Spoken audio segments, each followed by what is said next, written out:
Sekarang Bu Guru akan menjelaskan tentang ciri-ciri umum cerita fantasi ya sebagai salah satu jenis teks narasi. Nah, inilah alasannya kenapa eh, teks cerita fantasi itu bisa unik. Nah, Bu Guru akan jelaskan di slide selanjutnya.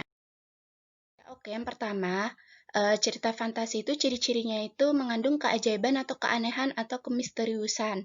Nah, biasanya cerita fantasi itu ada dunia-dunia yang sebenarnya tidak nyata ya, atau fantasi itu kan secara imajinasi atau hayalan. Nah, penulis itu selalu menuliskan tentang cerita fantasi itu dengan keajaiban sepertinya mungkin ada unsur magicnya, supranatural, atau futuristik. Nah, biasanya itu ada keanehan-keanehannya itu biasanya itu ada ini ya, kayak sejenis sulap atau yang tokohnya tuh bukan manusia tapi bisa berbicara, contohnya seperti itu.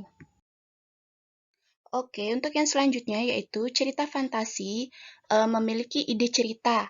Nah, ide cerita dari penulis tersebut selalu yang hayal ya, selalu yang maksudnya itu memang tidak bisa ditangkap secara akal, biasanya seperti itu. Nah, cuma ide penulis tidak dibatasi oleh realitas atau kenyataan.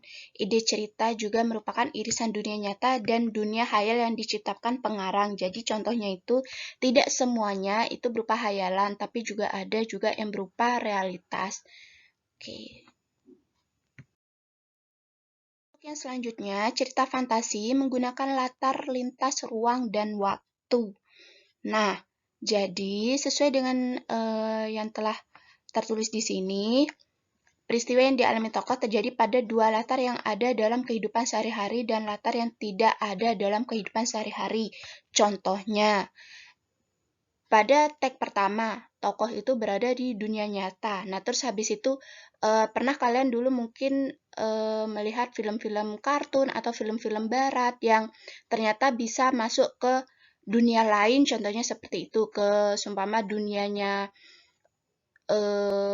mumi atau dia dunianya zombie mungkin contohnya seperti itu ya, atau mungkin ke dunianya ini apa namanya itu seperti ke alam goib contohnya seperti itu. Nah, jadi di sana itu yang jelas eh, ruangnya itu pasti ada bermacam-macam, tidak hanya di dunia nyata aja, karena ini termasuk dunia hayalan. Ya, oke. Tokoh dalam cerita fantasi unik atau memiliki kesaktian. Nah, namanya juga cerita fantasi ya, pastinya tokohnya itu unik.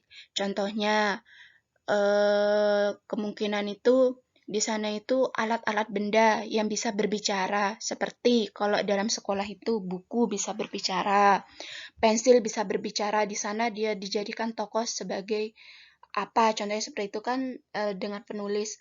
Nah, namanya juga cerita fantasi kan pasti itu aneh lah yang di sana itu atau unik,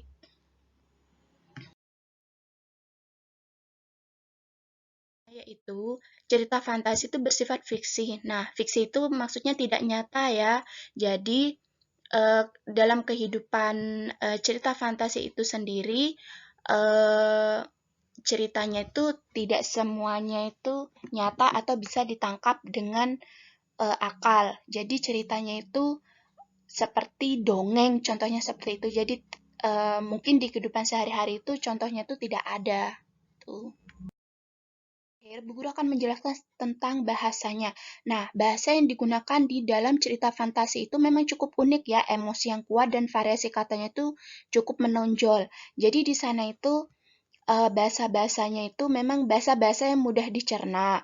Cuma mungkin cara penyampaiannya untuk pembaca itu seperti mudah dipahami, tapi keunikan khas beragam bahasanya itu cukup kuat juga.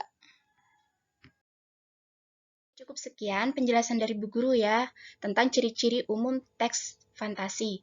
Oke, semoga bermanfaat penjelasan dari Bu Guru dan sampai jumpa.